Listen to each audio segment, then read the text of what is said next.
So my cousin hits me up out of nowhere, asking if I can tattoo him at his wedding. Now, a little background on me. I'm a tattoo artist, did an apprenticeship for a year, and have been working in the field for about 4 years. Just opened my own studio too. Anyway, my family and I were invited to this wedding in another state. My cousin Matt's big day, and we've known about it for months. Suddenly, with the wedding just a week away, Matt texts me like, "Hey, you're gonna tattoo me at the wedding, right?" I was super confused since I had no plans to bring my gear or do any guest spots, which is when a tattoo artist works at another studio to build a new clientele. I joked asking if he had a machine I could borrow, still hoping he wasn't serious.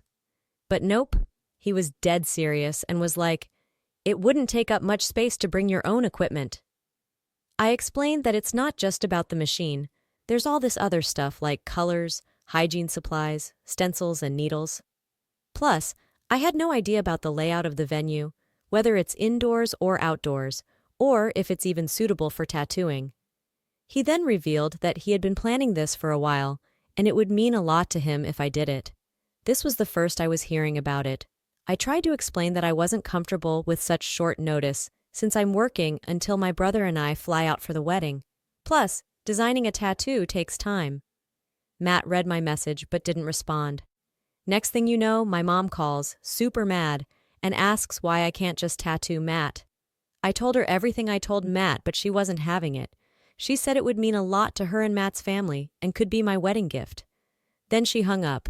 I talked to my brother and he just shrugged, saying it would be nice of me. I'm pretty torn.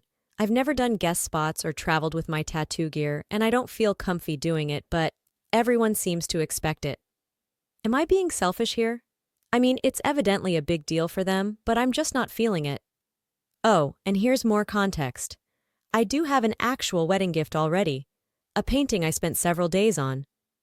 Matt doesn't have any tattoos as far as I know, and my mom's just trying to keep the peace, I guess. Also, it's generally a bad idea to mix tattoos in weddings, especially with alcohol involved, which there will be plenty of at Matt's wedding. Plus, I wouldn't be able to drink either. Some folks online think it's unfair of Matt to expect me to work for free at an event I'm attending as a guest. And there's the issue of whether I'm even licensed to tattoo in that state. They suggested I should charge him my usual rates and mention the extra costs for bringing the equipment, flights, and hotel. And he should pay up front since it's a special service. But Matt's family plans this tattoo as a wedding gift, and I already have a gift for them from their wish list. If they wanted me to tattoo him, they should have asked directly.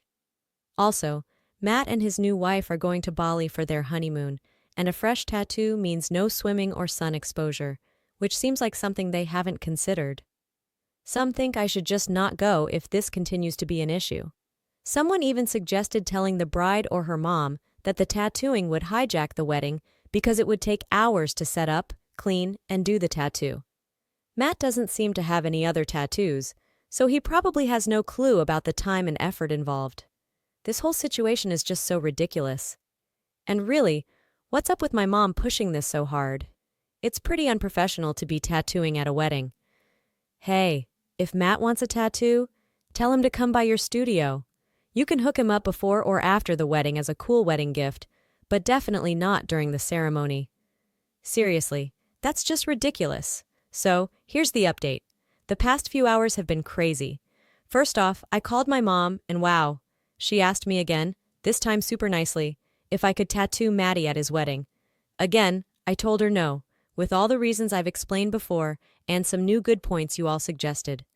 Before she could say much, I added that it felt like she didn't take my tattooing seriously. She was quiet for a bit, and then tried to explain that she didn't think it was a big deal. I told her, again, that it is a big deal, and she of all people should know how my job works. She finally agreed and apologized a lot.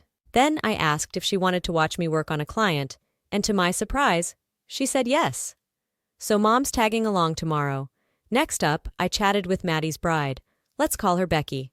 I asked her about the tattoo request from her fiancé, and she seemed just as surprised as I was. Apparently, she thought I was making them something for their new house, like a painting, since I'm known for that too. I confirmed, but explained that the tattoo idea was out of the blue and not a good plan for many reasons. She totally agreed and thanked me for letting her know because no one else had. Becky seemed really mad, but she kept her cool. I would have lost it. I'm guessing Becky confronted Matt because a few hours later, I saw a message in the family group chat. Becky announced there'll be no ceremony on the 13th because she and Matt decided not to get married. They've got things to figure out and asked everyone to wait until the next day to contact them. After dinner, Becky called me to apologize for Matt. She said it was a dumb idea of his, and he just thought it would be cool. She also told me she still wants me to fly over for the wedding day since she's throwing a party instead. Everything's already paid for, so why waste it? I asked if they broke up, and she said not yet, but she's staying at her sister's place for now. Sounds like Matt hasn't been great, but I'm sure I'll hear more about it. Apparently my brother and mom aren't invited anymore, LOL. My call must have been the final straw, but as far as I'm concerned, Becky's handling it like a pro, and Matt will be okay too, I'm sure. So I guess I'm going to a party and maybe made a new friend. Thanks for having my back, everyone. Update 2. Hey again, finished writing this update finally. Thanks to everyone for coming back and reading. Appreciate you all and glad you're enjoying the drama. A lot of you wanted to know about taking my mom to work. So here it goes. I picked her up in the morning and we headed to the studio. Showed her around, shared some background stories about the artworks and photos on the walls, and explained my routine as I set things up. My client arrived and I did my thing with my mom sitting there. I walked her through every step of the process and she asked questions about the ink, needles, technique, etc. It was a blast having her around, and she really surprised me with her openness and interest. When I was done, Mom had to leave for work, but she thanked and hugged me. She loved spending time with me and seeing me in my element. She said she really sees and appreciates my work now. Now, about the wedding, or rather the party. It started at 4 p.m. since the ceremony was off. Becky's sister welcomed me with a hug and helped with my painting. Everyone was outside having drinks and snacks. I found Becky and she hugged me warmly. She looked tired but was smiling a lot, which was good to see. I mingled around and met a lot of her friends. Turns out, most of them weren't fans of Matt. I heard some things about how he tried to make Becky more like his ex and stuff. Not cool, Matt. Interestingly, there wasn't a single friend or relative of Matt's around, except me and one other cousin. Later, I joined Becky's table for dinner. It was Becky, her sister, and 3 of her friends. They introduced me as the cousin who was supposed to do the infamous tattoo. Everyone was like, "Oh, so that's you," and the conversation quickly turned to Matt. I asked what happened, and Becky's sister rolled her eyes and said, "What didn't happen?" Apparently, Matt started picking on Becky for just being herself. It started with small stuff like asking her to change her workout routine to just running, criticizing her cooking because he wanted more meat, and even asking her to grow her hair out or get extensions. He made comments like, "Can't you be more like my ex?" without saying it outright, but it was clear that's what he meant. His ex is from Texas, and he seemed to want Becky to be more like her. I was shocked. I asked Becky why she didn't break up with him sooner, but she explained that in the moment, it didn't seem as bad. She made a few changes to make him happy, but largely continued doing her thing. So that's the latest. Thanks again for all the support. So, over time, Matt and Becky kept having the same old issues pop up in different ways. Their last major blow-up was just a few weeks ago when Matt accidentally called Becky by his ex's name. They somehow patched things up. So let's fast forward to when I chatted with Becky about this tattoo idea Matt had. After our call, Becky went up to Matt, wondering why he hadn't mentioned the tattoo to her and how he could just decide to do something like that on their wedding day. Matt told her he wanted to surprise her and all that jazz. Becky said, no way, and that she wanted to enjoy the wedding and honeymoon without extra drama. They seemed to agree in the end, and Matt apologized. But later, while Becky was cooking dinner and Matt was chilling at the counter, they got into a laid-back chat about tattoos again. Becky, playfully, asked what he was planning to get inked. Matt gestured across his chest and said, "I want my birth date, our wedding date, and your birth date." He went on, listing the dates. Becky flipped out for a second because that third date wasn't her birthday at all. She asked him again, and he repeated the same dates. Becky told him it wasn't her birthday, and he insisted it was, thinking she was joking or something. Becky started crying, grabbed her purse, and showed him her driver's license. That's when Matt's face dropped. He tried to make excuses about being bad with dates, but then Becky checked Facebook and found his ex's profile. The date Matt wanted to tattoo was actually his ex's birthday. If it weren't for me talking to Becky, my cousin would have ended up with his ex-girlfriend's birthday tattooed next to his wedding date. Becky basically told him it was over and kicked him out while she started redoing the wedding plans and honeymoon. She called me back later, explaining she didn't want me to tell the family just yet. Fair enough. Becky changed her honeymoon booking and is now taking her best friend instead. Also, for those wondering, Becky's dad owns their house, and they were paying him back slowly because it made financial sense. Becky's staying there anyway. That's the tea, folks. It's been a wild ride, and I think Becky and I are going to be good friends. We really hit it off. I'm pretty much done with Matt, so I'm not sure I'll keep in touch with him. Comments.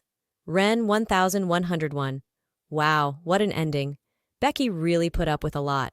How long were they together before the wedding? Did he really never get her birthday right? Suspicious Fruit 243. OP. They were together for about 3 years, if I remember right. Yara Hervey. Sounds like Matt isn't over his ex. Maybe she left him or he's just really dumb. Either way, it's good for Becky that it's over.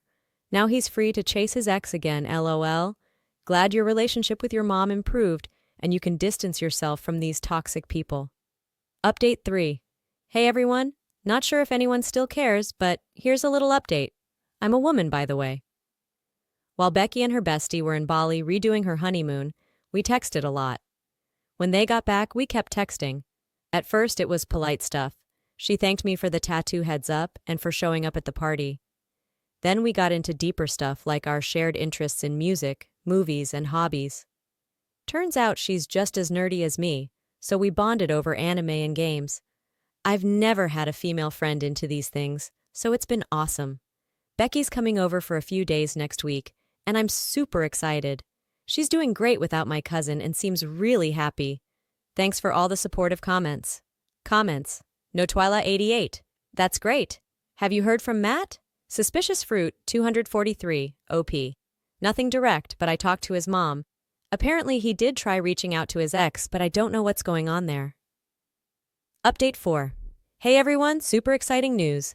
Becky asked me out on a date. It's set for October because she wants to take things slow since the wedding was so recent, but she wanted to make her feelings clear. Comments. Sunflower and Dream. Oop traded in her loser cousin for a new friend. Not a bad trade. Luciaria Rose. Honestly, this turned out great for Oop. New friend, better understanding mom, and no tattoo of a jerk. Win-win. Radis. I still can't get over Matt thinking he'd get a chest tattoo on his wedding day and just roll with it. It bleeds and oozes, dude. The wrong birthday was just the cherry on top. Chukin 5. Yeah, I've worked with fresh tattoos and it's not fun. Expecting to dance through a honeymoon with a new chest piece? What an idiot. Coffee, and so I'm super into punk music and I've got a bunch of tattoos. Just got my stomach inked recently.